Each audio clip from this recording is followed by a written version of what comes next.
Perkenalkan, kami dari tim Tepat Guna akan membahas tentang penerapan panel surya transparan pada atap perumahan dengan inovasi fotovoltaik, mulion, dan pelindung. Di sini kami beranggotakan 3 kelompok akan membahas tentang teknologi ini. Selamat menyaksikan. Deskripsi karya. Transparan portofolikel adalah sebuah alat panel surya yang kami rancang menjadi transparan yang nantinya dapat diaplikasikan pada lahan terbatas seperti atap bangunan, dinding kaca, gedung, serta greenhouse. Alat ini dapat mengubah radiasi panas dan cahaya matahari menjadi listrik menggunakan efek fotoelektrik yang tersusun dari modul sel surya yang dihubungkan satu sama lain. Baik, selanjutnya yaitu konsep area. Kami mengembangkan inovasi panel surya transparan yang dipadukan dengan mulia yang menghasilkan atap jendela yang berfungsi, menghasilkan energi listrik yang efisien. Inovasi ini memanfaatkan lahan yang terbatas untuk menghasilkan energi terbarukan tanpa merubah fungsi utama bangunan tersebut. Panel surya dengan mulian ini dapat menyerap cahaya matahari lalu mengubahnya menjadi tenaga listrik.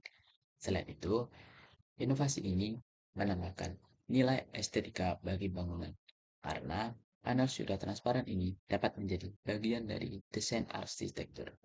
Dengan demikian, inovasi ini mampu menawarkan solusi yang efisien, ramah lingkungan, serta tetap mempertahankan aspek keindahan bangunan. Oke, pada langkah berikutnya kita akan membahas tentang metode pembuatan dari alat ini.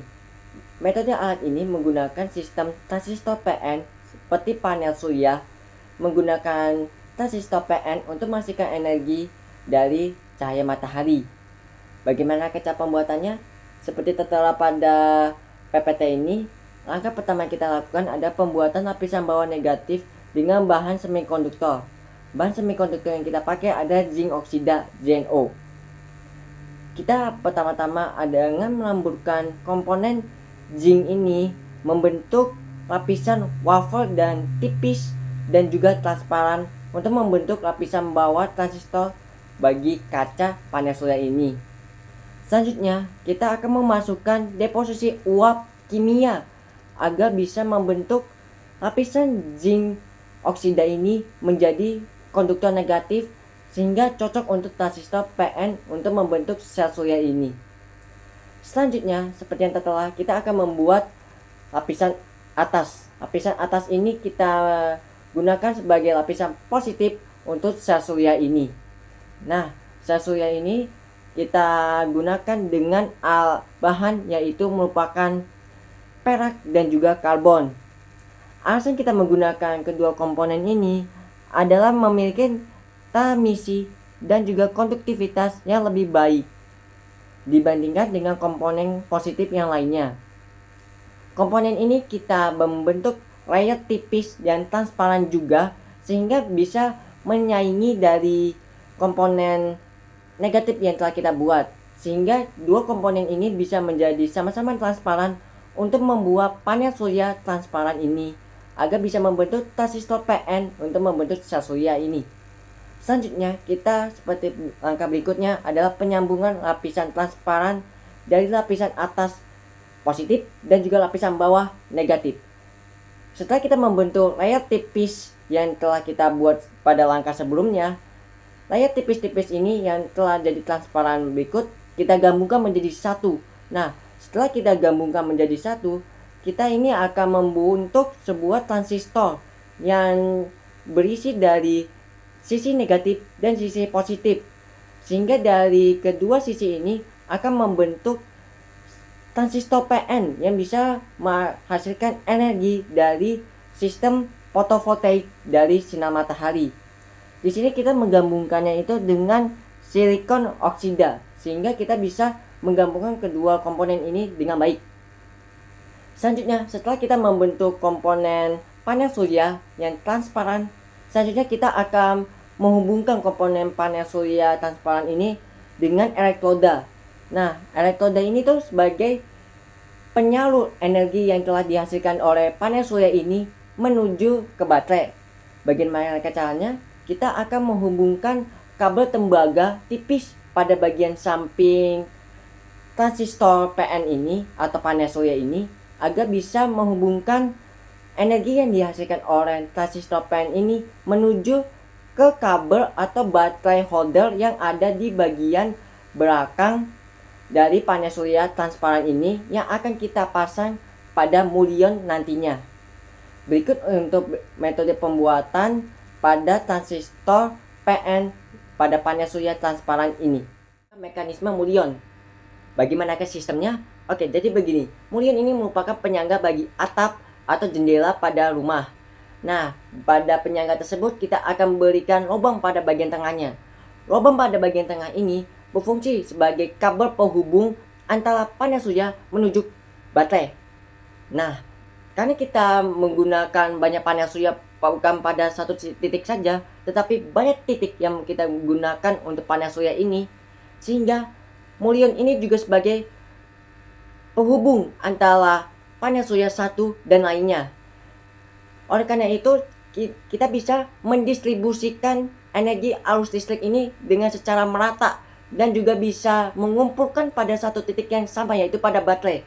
Dan setelah baterai ini terkumpul semua, barulah nanti dari arus listrik ini akan diubah menjadi bentuk yang lebih bagus dan akan diubah lagi dan akan bisa disalurkan kepada komponen-komponen listrik yang ada di rumah sekitar. Oleh karena itu, akibat dari mekanisme mulion ini, penyebaran listrik akan lebih merata dari segala panel surya. Panel surya akan mengambil lahan yang sedikit dan juga bisa menyalurkannya itu dengan sangatlah efisien dan mudah dengan kabel-kabel pada tiang penyangga di masing-masing panel surya tersebut. Sehingga ini mendapatkan pendistribusian listrik dengan baik dengan lahan yang efisien juga. Sekian, terima kasih untuk mekanisme mulion ini. Selanjutnya kita akan membahas tentang keuntungan dan kelebihan dari mekanisme alat ini. Baik, selanjutnya kita akan menjelaskan tentang manfaat dari panel surya transparan. Yang pertama adalah panel surya transparan dapat mengurangi penggunaan lahan, di mana sifatnya yang transparan sehingga membuat panel surya transparan dapat diaplikasikan dimanapun. Yang artinya di dalam ataupun di bawah panel surya masih dapat digunakan untuk berbagai macam keperluan, sehingga penggunaan panel surya menjadi lebih fleksibel tanpa harus terbatas pada lahan tertentu. Kemudian yang kedua adalah panel surya transparan dapat mengurangi pemanasan global, di mana panel surya transparan ini menggunakan energi matahari untuk mengubah energi dari sinar matahari menjadi energi listrik. Panel surya transparan ini sebagai bentuk komitmen kami terhadap SDGs nomor 7, yaitu tentang penggunaan energi bersih dan terjangkau. Kemudian manfaat yang ketiga adalah teknologi panel surya transparan sebagai bentuk komitmen kami terhadap net zero emission, yaitu netralitas emisi karbon, di mana penggunaan panel surya transparan ini tidak menghasilkan karbon dioksida yang dapat menyebabkan pemanasan global. Kemudian manfaat yang keempat adalah meningkatkan efisiensi penggunaan listrik, di mana panel surya transparan ini kami menggunakan teknologi yaitu DPR yang dapat menjadikan sinar matahari menjadi energi listrik dengan beberapa kali peningkatan. Selanjutnya adalah keunggulan dari panel surya transparan. Yang pertama adalah panel surya transparan memiliki efisiensi energi yang sangat baik, di mana kami menggunakan teknologi yang bernama DPR yang dapat mengatur pemantulan dan transmisi cahaya pada tumpukan multilayer. Kemudian keunggulan yang kedua adalah panel surya transparan memiliki pendistribusian energi listrik yang sangat baik. Kemudian keunggulan yang ketiga adalah memiliki nilai estetika yang lebih baik daripada panel surya konvensional, di mana panel surya konvensional membutuhkan tempat tersendiri atau tempat khusus untuk melakukan instalasi panel surya konvensional, sehingga dapat mengurangi nilai estetika.